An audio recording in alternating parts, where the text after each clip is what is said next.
I'm constantly looking at my work as if I'm reimagining the ruin, ancient ruins or new ruins in our urban environment. My name's Jo Dennis. I'm a London-based artist.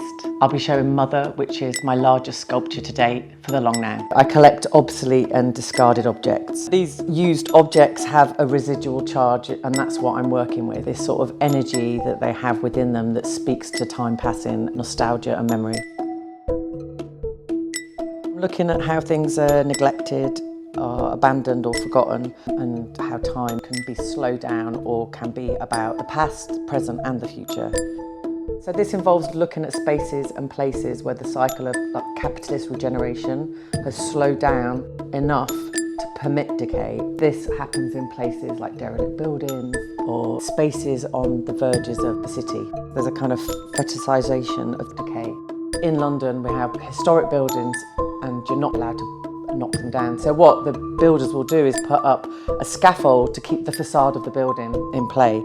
So Mother is a facade, it's also got a scaffold holding up the front, which is the painting, which is kind of collapsing whilst being held up by this rigid steel. It's kind of a metaphorical piece for the cycle of life and human mortality. I moved to London in 1999 to study fine art at Goldsmiths, and I didn't have very much experience.